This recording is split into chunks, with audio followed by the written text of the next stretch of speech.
ಶಿಡ್ಲಘಟ್ಟ ಕ್ಷೇತ್ರದ ಶಾಸಕ B N Ravikumar JDS ರಾಜ್ಯ ಘಟಕ ಖಜಾಂಚಿಯಾಗಿ ಆಯ್ಕೆ.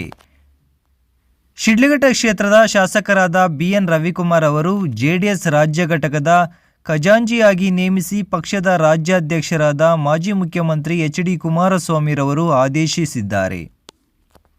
ಫೆಬ್ರವರಿ 6 ಮಂಗಳವಾರ ಬೆಳಗ್ಗೆ 9 ಗಂಟೆಯ ಮಾಹಿತಿಯಂತೆ ಕರ್ನಾಟಕ ಜೆಡಿಎಸ್ ಪಕ್ಷದ ನೂತನ ಪದಾಧಿಕಾರಿಗಳನ್ನು ನೇಮಕ ಮಾಡಿರುವ ಪಕ್ಷದ ರಾಜ್ಯಾಧ್ಯಕ್ಷರಾದ ಎಚ್.ಡಿ. ಕುಮಾರಸ್ವಾಮಿ ಅವರು ಈ ಬಗ್ಗೆ ಅಧಿಕೃತ ಪ್ರಕಟಣೆ ಹೊರಡಿಸಿದ್ದಾರೆ. ಪಕ್ಷದ ರಾಜ್ಯ ಘಟಕಕ್ಕೆ ಉಪಾಧ್ಯಕ್ಷರನ್ನು ಪ್ರಧಾನ ಕಾರ್ಯದರ್ಶಿಗಳನ್ನಾಗಿ ಹಲವು ಮಂದಿ ಶಾಸಕರನ್ನು ಹಾಗೂ ಮುಖಂಡರನ್ನು ನೇಮಿಸಿರುವ ರಾಜ್ಯಾಧ್ಯಕ್ಷರು ಶಾಸಕ ಬಿಎನ್ ರವಿಕುಮಾರ್ ಅವರಿಗೆ ಖಜಾಂಚಿ ಹುದ್ದೆ ಕಲ್ಪಿಸಿದ್ದಾರೆ. ಇದೇ ಮೊದಲ ಬಾರಿಗೆ ಶಿಡ್ಲಘಟ್ಟ ಕ್ಷೇತ್ರದಿಂದ ಬಿಎನ್ ರವಿಕುಮಾರ್ ಅವರು ಶಾಸಕರಾಗಿದ್ದು ಪಕ್ಷದಲ್ಲಿ ಮಹತ್ವದ ಹುದ್ದೆ ಹೊಲಿದಿದೆ.